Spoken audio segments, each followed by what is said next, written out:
Aksi perampokan bersenjata api terjadi di sebuah minimarket di Kabupaten Indramayu, Jawa Barat. Pelaku nekat menodongkan pistol ke arah karyawan minimarket sebelum gasak uang tunai dan puluhan bungkus rokok.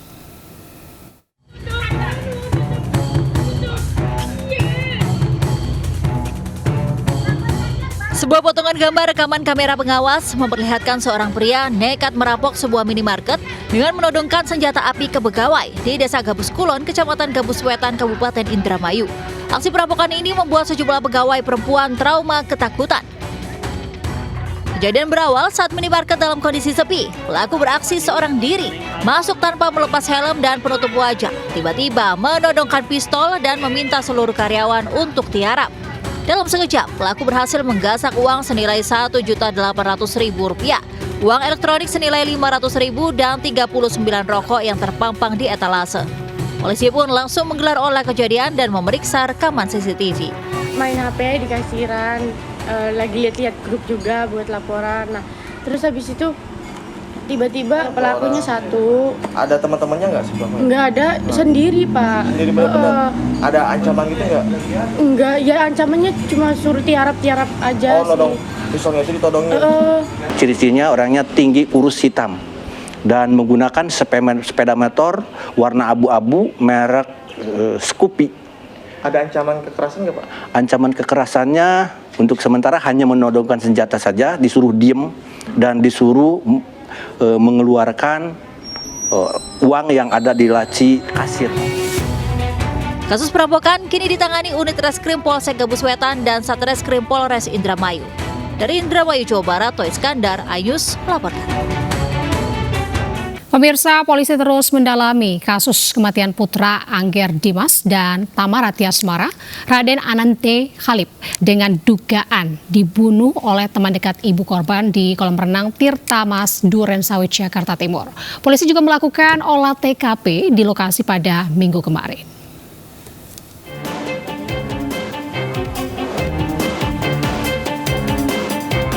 Petugas di Treskrimum Polda Metro Jaya melakukan olah TKP terkait tewasnya Raden Anante Khalif atau Dante, anak artis Tamara Tiasmara di kolam renang Pondok Kelapa Duren Sawit, Jakarta Timur. Polisi mengukur kedalaman kolam renang dengan dibantu petugas kolam renang. Diketahui, pelaku dan korban berada di dalam kolam renang untuk orang dewasa dengan kedalaman 1,5 meter. Dari hasil penyidikan, pelaku menenggelamkan korban ke dalam kolam sebanyak 12 kali. Pelaku juga menahan korban yang hendak berenang ke tepi kolam. Setelah korban tampak lemas tak bisa bernafas, pelaku langsung mengangkat korban ke tepi kolam, seolah-olah memberikan pertolongan.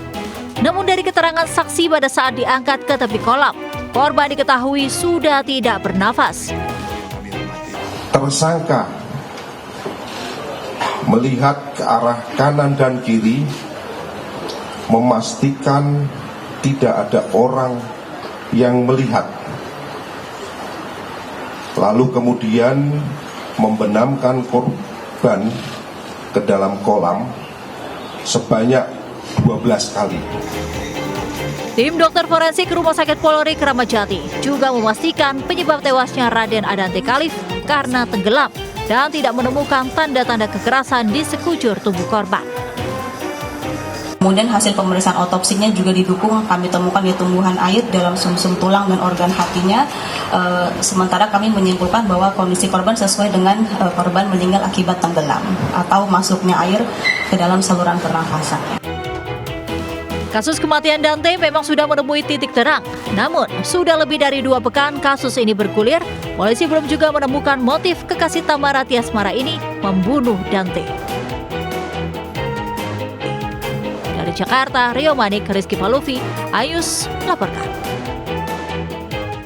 Pemirsa, kebakaran menghanguskan 3 ruang asrama santri Pondok Pesantren Rohainul Jannah, Desa Pasar Maga, Mandailing Natal, Sumatera Utara. Belum diketahui pasti penyebab kebakaran karena saat kejadian para santri sedang belajar di ruang kelas. Para santri Pondok Pesantren Rohainul Jannah, Desa Pasar Maga, Mandailing Natal, Sumatera Utara dikejutkan dengan kebakaran di sejumlah ruangan asrama. Puluhan santri langsung dievakuasi ke tanah lapang dekat lokasi kejadian. Kebakaran diketahui saat para santri sedang belajar di dalam kelas.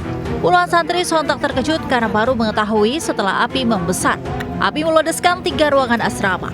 Beruntung tak ada korban jiwa maupun luka dalam peristiwa ini. Namun penghuni asrama kehilangan barang berharga akibat dilahap si jago merah. Petugas damkar tiba setengah jam usai kejadian melakukan pendinginan. Sebab bangunan yang terbuat dari kayu ini sudah rata dengan tanah. Diperkirakan kejadian berlangsung sudah 10 menit setelah mereka melakukan tersebut. Penyebab kebakaran kira-kira apa? Penyebab kebakaran sampai saat ini masih didalami oleh pihak yang berwajib. Berapa yang dikerahkan? Kita kirimkan tadi 3 unit mobil dan juga personil. Untuk sementara, aktivitas belajar mengajar di pondok pesantren dihentikan sambil menunggu perbaikan asrama. Sementara penyebab kebakaran masih dalam penyelidikan polisi. Dari Mandailing, Natal, Sumatera Utara, Ahmad Hussein Lubis, Ayus, melaporkan. Sebuah minibus terjun ke parit di Palangkaraya, Kalimantan Tengah. Meski tidak ada korban jiwa, namun bagian depan minibus rusak parah. Sebuah minibus ini jatuh ke dalam sebuah parit ketinggian 6 meter dari badan jalan Giobos, ujung lintas Mahir Mahar, Palangkaraya, Kalimantan Tengah. Evakuasi dilakukan tim pemadam kebakaran dengan menariknya menggunakan mobil damkar dan sebuah mobil truk. Petugas sempat kesulitan mengevakuasi minibus lantaran tebing parit yang cukup tinggi membuat tali penarik tiba-tiba terputus. Evakuasi berhasil setelah 2 jam. Meski pengemudi selamat, namun bagian depan minibus mengalami rusak parah. Pemirsa, atap bangunan sebuah sekolah MTS di Desa Ciherang, Kecamatan Sumedang Selatan, Sumedang, Jawa Barat, tiba-tiba ambruk. Akibatnya 8 siswa mengalami luka dan harus mendapatkan perawatan.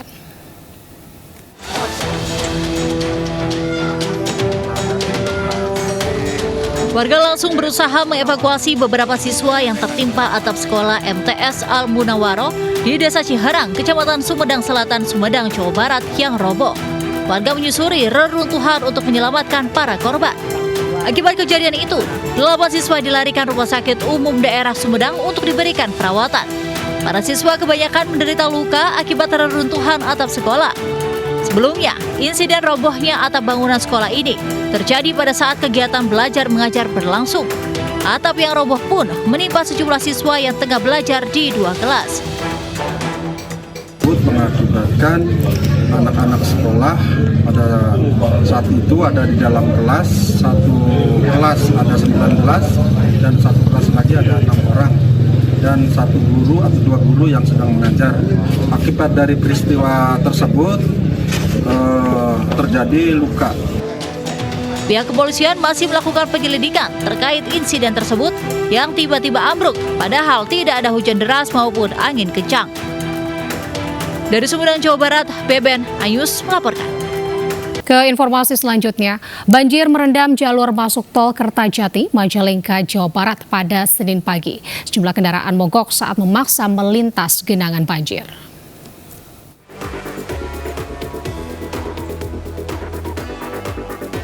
Sejumlah kendaraan harus didorong warga setelah memaksa melintas di genangan air setinggi 1 meter lebih di Jalan Raya Majalengka, Indramayu. Sementara kendaraan yang datang dari arah Majalengka atau Indramayu tidak bisa melintas karena ruas jalan terendam banjir sejak malam tadi. Banjir terjadi akibat meluapnya Sungai Cipelang karena setelah diguyur hujan sejak sore hingga malam. Akibat banjir, akses masuk ke ruas tol ditutup. Pas tol segini. Di lampu merah itu? Iya, di lampu merah. Jadi otomatis arus yang masuk ke tol kendaraan terjebak, Kang? Otomatis itu dialihkan. Bahkan tol juga ditutup. Dari semalam. Dari jam berapa? Dari jam 12 udah mulai ditutup. Hingga Senin pagi, banjir masih merendam ruas jalan penghubung antar kabupaten dan akses masuk ke tol Cipali melalui gate Kertajati. Dari Majalengka, Jawa Barat, Muhammad Zeni Johadi, iNews melaporkan. Buaya sepanjang 4 meter lebih gegerkan warga Kampung Sukan Tengah, Berau, Kalimantan Timur setelah masuk ke pemukiman. Hewan predator tersebut dievakuasi petugas BKSDA guna mencegah adanya korban.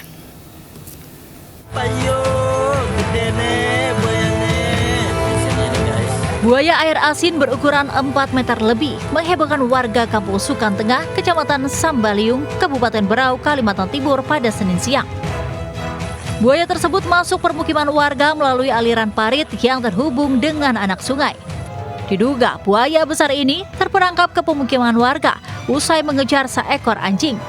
Menerima laporan warga, petugas Balai Konservasi Sumber Daya Alam dan Badan Penanggulangan Bencana Daerah gerak cepat ke lokasi untuk mengevakuasi buaya tersebut. Jadi mau tidak mau kita harus evakuasi karena sudah mengganggu masyarakat. Rencana buaya ini kita akan bawa ke penangkaran yang ada di Tarakan. Petugas BKSDA Berau mengimbau warga yang tinggal di dekat muara dan sungai untuk lebih waspada, terlebih di saat musim hujan, guna mencegah kemungkinan adanya serangan dari hewan buas tersebut. Dari Berau, Kalimantan Timur, Suhri Ayus melaporkan. Pemirsa, Purwacang, tanaman rempah yang hanya bisa hidup di dataran tinggi Dieng, Banjarnegara, Jawa Tengah ini memiliki khasiat yang sama dengan ginseng dari Korea. Kenikmatannya yang bertambah saat Purwacang dicampur dengan susu dan kopi, serta menjadi minuman rempah khas Dieng yang wajib dicoba pengunjung.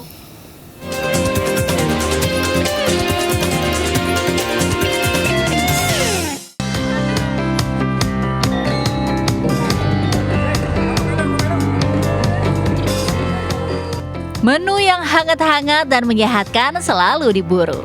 Di dataran tinggi Dieng, Banjarnegara, Jawa Tengah, minuman rempah Purwacang selalu menjadi incaran. Purwacang yang dicampur susu dan kopi ini menimbulkan sensasi hangat pada badan, tak kalah dengan ginseng dari Korea. Saat cocok menikmati minuman rempah Purwacang ini sambil menikmati indahnya pegunungan di Dieng yang terkenal dengan suhu dinginnya. Purwacang merupakan tanaman rempah yang hanya bisa tumbuh di dataran tinggi Dieng. Tak kalah dengan ginseng asal Korea, Purwacang punya khasiat menghangatkan dan menyehatkan tubuh. Bahkan, konon Purwacang ini juga bisa meningkatkan vitalitas para pria.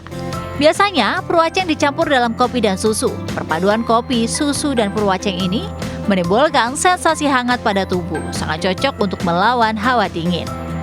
Banget, bikin segar, terus di sini tuh tenggorokan tuh anget banget. Hangat ya. Iya. Tadi yang minum rasa ada campuran susunya juga. Iya, betul. Oke. Kalau udah baru jatuh, dicuci bersih, dikeringkan, ditumbuk, untuk bisa buat kopi bisa, susu bisa, original juga bisa. Itu khasiatnya apa, Pak? Untuk vitalitas. Vitalitas. Stamina juga. Untuk stamina. Nah, bagi Anda yang tengah berkunjung ke dataran tinggi Dieng, Banjarnegara, Anda jangan lupa untuk membeli minuman khas ini. Selain nikmat saat dinikmati di udara dingin, tentu ini juga bisa menjadi oleh-oleh untuk persediaan saat musim hujan agar tetap memiliki stamina yang kuat sekaligus bergairah dan semangat. Dari Banjarnegara, Jawa Tengah, Elis Novit, iNews melaporkan. Pemirsa, viral seorang pria berdiri di atap rumahnya yang terseret arus banjir di Sumbawa, Nusa Tenggara Barat. Beruntung pemilik rumah selamat.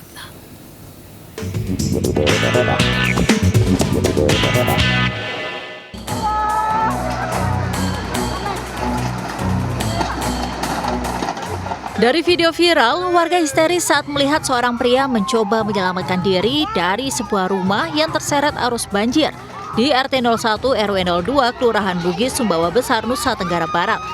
Pria bernama Syahdan, 42 tahun tersebut, mencoba menggapai daratan dari atap rumahnya yang terseret banjir. Beruntung, setelah terjebak 30 menit di atap rumah hanyut, korban berhasil melompat dan selamat dari peristiwa itu. Sebelumnya, Syahdan hendak mengambil dokumen penting di dalam rumahnya sebelum diterjang banjir. Namun tiba-tiba banjir datang. Spontan, Syahdan naik ke atap rumah. Saya mau ambil surat itu nih, jemput KTP.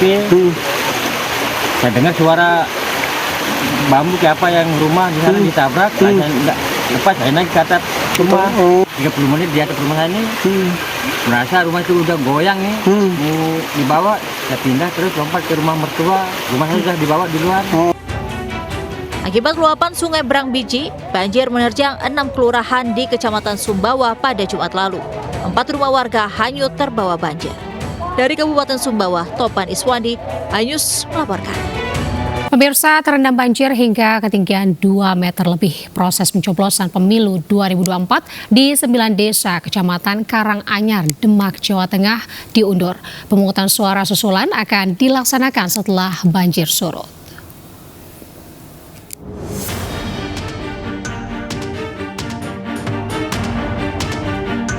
Kawasan pemukiman di wilayah Kecamatan Karanganyar, Demak, Jawa Tengah masih tergenang banjir. Ketinggian banjir di berbagai lokasi mencapai 2 meter lebih. Ribuan rumah masih terendam hingga memaksa warga mengungsi. Selain itu, banjir juga masih melumpuhkan jalur Pantura di Karanganyar, Demak. Beberapa truk mogok terjebak banjir. Terkait banjir yang masih tinggi, KPU Demak memutuskan untuk menunda pemungutan suara di 103 TPS yang ada di 9 desa di Kecamatan Karanganyar. KPU kesulitan melakukan identifikasi pemilih lantaran pengungsi menyebar. Selain itu, sampai sekarang seluruh logistik KPU masih di gudang KPU dan belum bisa didistribusikan karena tingginya debit air. Tentunya tadi kita juga koordinasi KPU untuk dipersiapkan mungkin kejadian terburuk untuk memindahkan TPS-TPS yang sudah direncanakan oleh KPU, sehingga kita terus koordinasi dan selalu support sehingga nanti pelaksanaan pemilu di 14 Februari bisa berjalan aman, lancar, dan kondusif.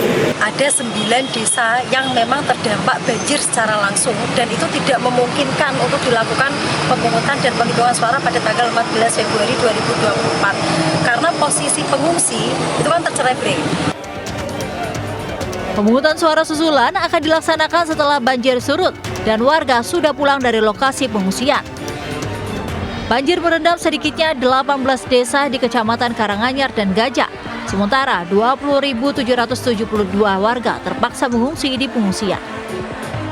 Dari Demak, Jawa Tengah, Sukma Wijaya, Ayus melaporkan.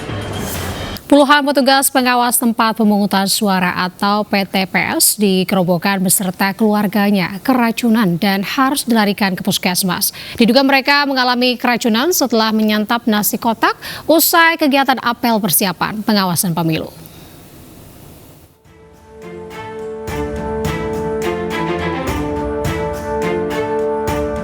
Puluhan petugas pengawas tempat pemungutan suara atau PTPS se-Kecamatan Toro, Grobogan, Jawa Tengah bersama keluarganya harus dilarikan ke puskesmas dan beberapa klinik karena keracunan. Beberapa dari mereka bahkan adalah anak-anak. Para korban ini mengalami mual-mual, muntah, dan diare. Tercatat 65 orang diduga mengalami keracunan.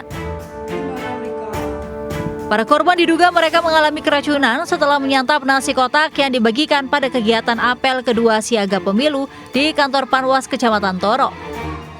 Hingga saat ini ada 4 korban, 1 diantaranya dewasa dan 3 anak-anak masih menjalani perawatan.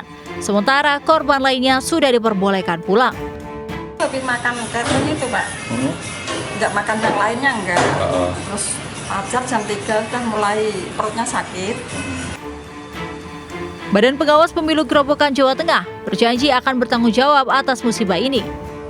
Kini, Bawaslu masih menunggu hasil lab dari tim medis terkait dugaan adanya racun di dalam kandungan makanan nasi kotak. Dari Grobogan, Jawa Tengah, Rustam Nusantara, Ayus melaporkan. Ribuan elemen masyarakat yang tergabung dalam jaringan Gugat Demokrasi Jagat turun ke jalan menggelar aksi Gejayan memanggil kembali di pertigaan Gejayan, Sleman, Yogyakarta. Mereka mengkritisi pemerintahan Presiden Joko Widodo.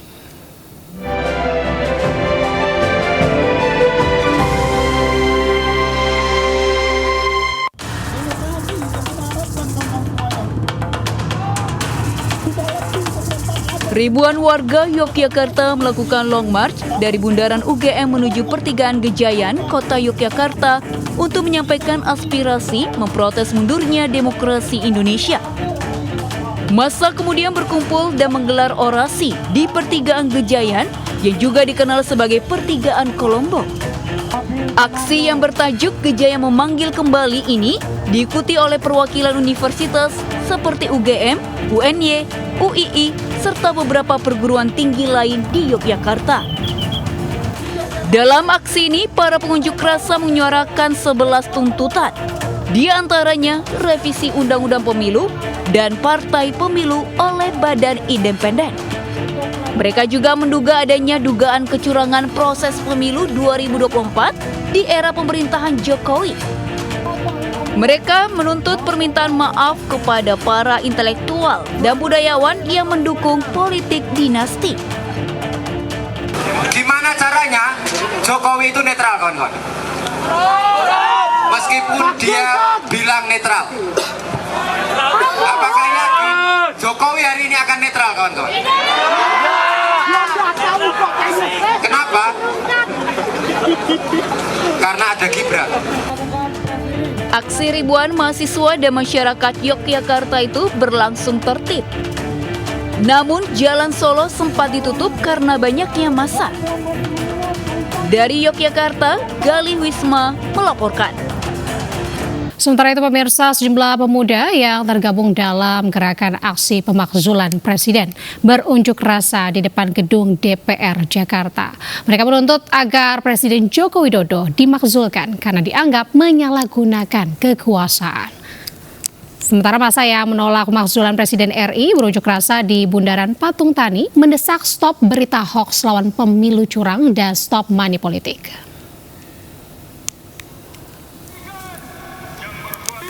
Masyarakat yang tergabung dalam gerakan aksi pemakzulan Presiden berunjuk rasa di depan gedung DPR. Mereka menuntut DPR segera memulai proses pemakzulan Joko Widodo. Aksi yang diinisiasi gerakan petisi 100 ini menganggap Presiden Joko Widodo telah menyalahgunakan kekuasaan di masa pemilu. Dalam orasinya, sejumlah peserta aksi menyampaikan kritik terhadap Presiden Joko Widodo yang dinilai telah melakukan pelanggaran dan mengabaikan suara rakyat dalam pembuatan peraturan. Ya, tujuannya meluruskan agar para penguasa rejim ini kembali ke jalan benar. Sudah banyak undang-undang dilanggar, sudah banyak undang-undang diinjak-injak. Cawe-cawe itu artinya apa? Itu merusak undang-undang. Dia harusnya tahu sebagai presiden harus netral, harus mundur. Ini adalah desakan yang paling utama untuk segera DPR memproses pemakzulan yang sudah disampaikan Dewan DPD. Waktu itu sudah diterima perwakilan DPD. Pemirsa, masyarakat kini dihebohkan dengan beredarnya film Dirty Fourth yang menggambarkan kecurangan jelang pemilu 2024. Beberapa pihak yang berkepentingan pun menyampaikan beberapa pandangan. Di antaranya, film tersebut belum menunjukkan keutuhan pelanggaran yang sebenarnya sebagai bentuk kritik dan juga bahkan ada yang menganggap sebagai kampanye hitam dan fitnah. Bahwa memang telah terjadi kekurangan. Film Dirty Fourth yang beredar di masyarakat menunjukkan pelanggaran secara masif jelang pemilu 2024. Video panjang garapan pembuat film dokumenter Dandi Laksono yang dirilis 11 Februari 2024 di kanal YouTube ini menampilkan 3 pakar hukum tata negara.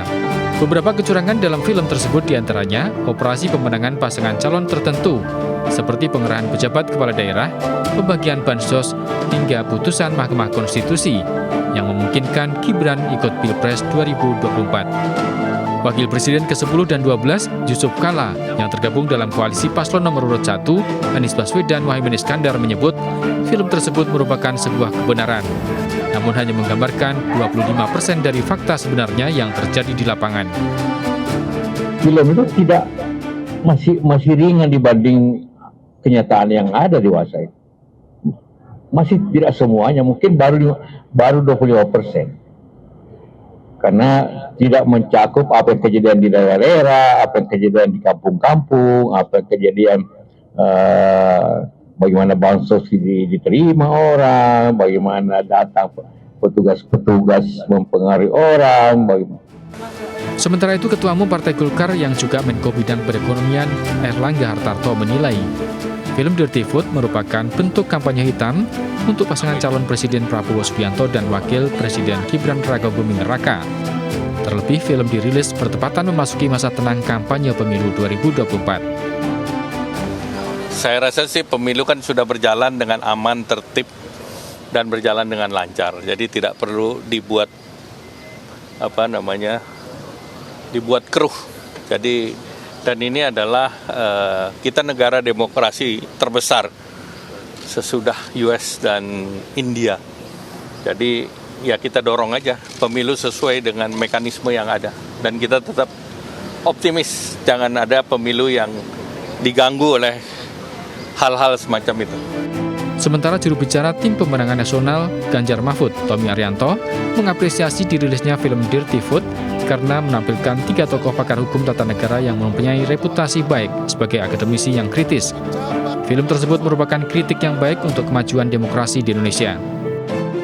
Buat kami semua kritik itu di dalam demokrasi boleh dilakukan dan selama dia disampaikan secara baik berdasarkan fakta-fakta yang bisa dipertanggungjawabkan, itu kita harus terima gitu. Kalau memang kita tidak menyukai kritik itu, jangan melakukan kriminalisasi atau melakukan pelarangan gitu. Jawab saja dengan data atau dengan kritik yang baik juga. Tommy Arianto menambahkan, demokrasi di Indonesia memang memerlukan kritik apapun bentuknya demi kebaikan perkembangan demokrasi. Dari Jakarta, Tim Liputan iNews melaporkan. Sementara itu, Wakil Presiden Ma'ruf Amin mengatakan pemerintah akan memperhatikan dengan baik kritik yang disampaikan melalui film Dirty Foot mengenai kecurangan pemilu 2024 jika ditujukan pada pemerintah. Ma'ruf Amin juga menekankan yang paling penting pemilu berjalan lancar dan tidak menimbulkan perpecahan. Ditemui di Istana Wapres Jakarta usai rapat koordinasi perempuan dan remaja Majelis Ulama Indonesia Senin siang, Wapres Ma'ruf Amin mengatakan film Dirty Foot perlu dianggap sebagai kritik bila ditujukan terhadap pemerintah. Film yang menampilkan 3 pakar hukum tata negara, Bivitri Susanti, Ferry Amsari, dan juga Zainal Arifin Mukhtar ini memaparkan dugaan kecurangan pemilu secara sistematis dalam pemerintahan Presiden Joko Widodo. Dampingi oleh Bapak Menteri Kesehatan. Saya kira itu dinamika dari politik kita. Ya, saya pikir nanti tentu pemerintah, kalau itu sasarannya pemerintah, tentu pemerintah akan memperhatikan suara-suara itu, saya kira. Ya, saya kira kita harapkan bahwa keinginan-keinginan yang lebih baik itu tentu harus direspon dengan baik pula. Barangkali itu. Yang penting pemilu ini berjalan dengan baik dan juga tidak terjadi hal-hal yang kita khawatirkan, terutama jangan sampai terjadi perpecahan. Meski sudah memasuki hari kedua masa tenang kampanye pemilu, masih terlihat sejumlah alat peraga kampanye di kawasan Sunter Agung, Tanjung Priok, Jakarta Utara. Petugas Satpol PP pun terus menertibkan APK. Namun karena keterbatasan alat dan faktor cuaca, belum semua APK bisa ditertibkan.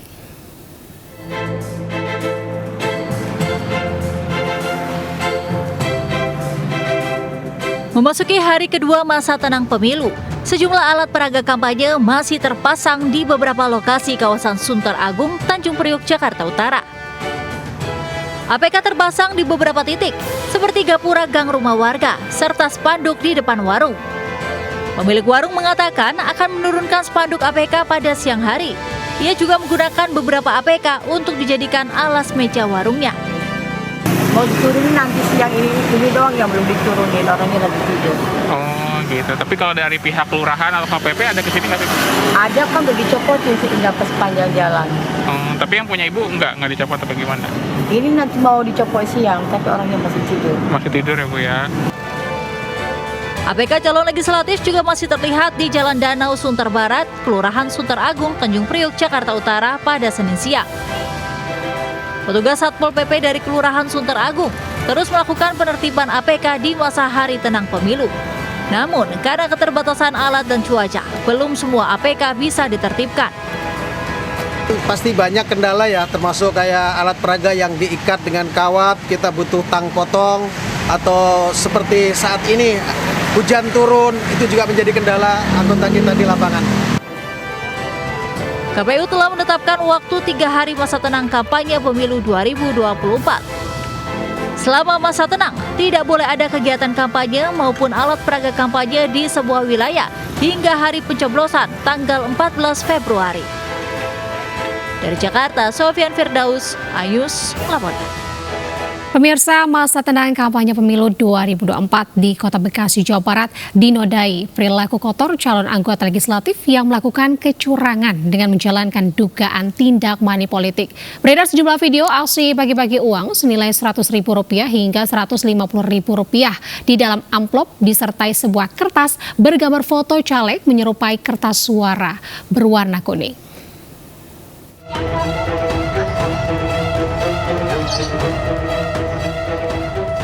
Inilah video dugaan tindak kecurangan pemilu berupa money politik di sejumlah RT dan RW Kelurahan Jatiwaringin, Kecamatan Pondok Gede, Kota Bekasi, Jawa Barat, Senin pagi.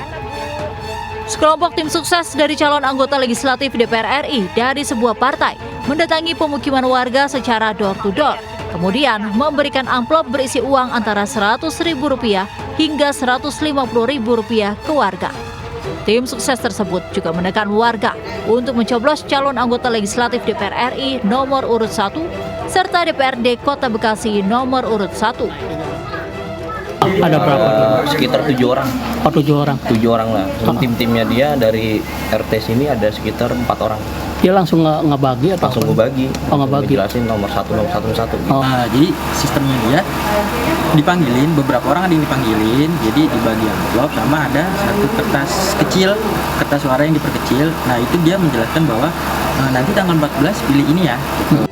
Sementara itu, Koordinator Bidang Hukum Panwascam Kecamatan Pondok Gede, pihak Zainal Abidin mengatakan pihaknya akan menyelidiki kebenaran video tersebut. Panwascam juga menunggu laporan resmi warga sehingga kebenaran video tersebut bisa dipertanggungjawabkan. Bila aksi bagi uang tersebut benar terjadi, pihak Panwascam akan menindak dan melanjutkan ke Bawaslu Kota dan Gakumdu dengan perkara tindak pidana pemilu. Dari Bekasi, Jawa Barat, Rahmat Hidayat, Ayus, melaporkan. Pemirsa, Raja Keraton Yogyakarta sekaligus Gubernur DIY Sri Sultan Hamengkubuwono X membenarkan kabar bahwa ia diminta Presiden Joko Widodo untuk menjembatani pertemuan dengan Ketua Umum PDI Perjuangan Megawati Soekarno Putri. Sebelumnya kabar itu diungkap oleh pengamat militer Koni Rahakundini Bakri. Ditemui di Kompleks Kepatihan Senin sore, Gubernur DIY Sri Sultan Hamengkubuwono X membenarkan kabar yang menyebut Presiden Jokowi meminta bantuan Sri Sultan untuk memfasilitasi pertemuan dengan Ketua Umum PDI Perjuangan Megawati Soekarno Putri. Permintaan itu disampaikan Jokowi saat berkunjung ke kediamannya di Keraton Kilen, Komplek Keraton Yogyakarta pada 28 Januari 2024 lalu. Namun Raja Yogyakarta ini menyampaikan hingga saat ini ia masih bersikap pasif karena belum ada arahan lagi dari Presiden Jokowi. Untuk menjembatani pertemuan ini harus buat dari Mega ini. Tapi kan saya kan nunggu Presiden. Kan saya akan menjembatani, ya terserah Presiden. Itu aja. Ya nunggu, kalau memang Presiden memerlukan saya bersedia, kan hanya itu. Kalau enggak ya enggak apa-apa. Ya berarti kan bukan saya yang ambil inisiatif toh, yang ambil inisiatif kan Bapak Presiden sendiri. Ya terserah Bapak Presiden, mau perlu ketemu Mbak Mega yang mau saya fasilitasi, enggak kan gitu. Kalau bisa ketemu sendiri kan ya syukur. Pemirsa, KPPS TPS 10 Kelurahan Gambir menyerahkan surat undangan pencoblosan pemilu 2024 kepada Presiden Joko Widodo dan Ibu Iriana Joko Widodo di Istana Merdeka Senin sore. Sementara TPS 10 yang menjadi tempat Presiden menyalurkan hak pilih telah selesai dibangun oleh PPS Kelurahan Gambir.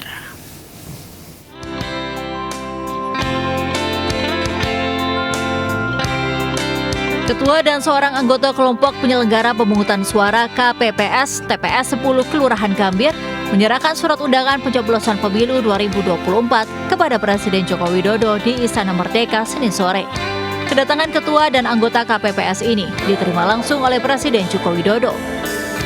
Dalam kesempatan ini, Ketua KPPS Hamdi Basyar menyerahkan 2 surat undangan atas nama Presiden Joko Widodo dan Ibu Iriana Joko Widodo.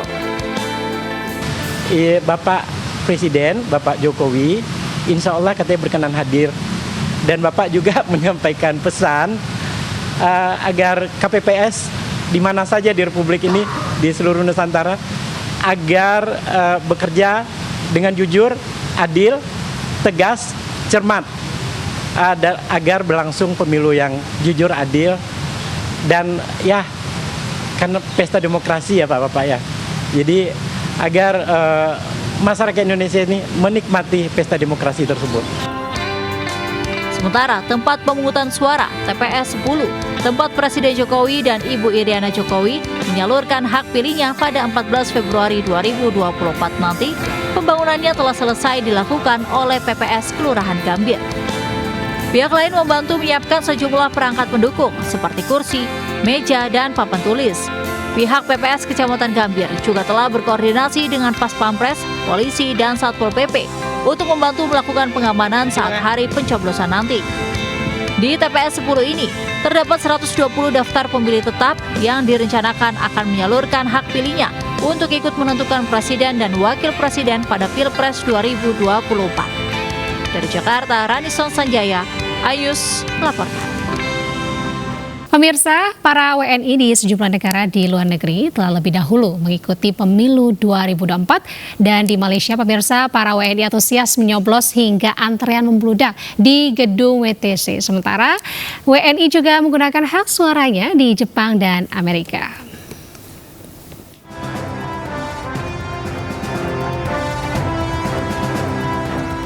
Lebih dari 200.000 orang pemilih Indonesia yang tinggal di Kuala Lumpur, Malaysia, antusias melaksanakan hak warganegaraannya untuk pemilu Indonesia 2024 minggu kemarin.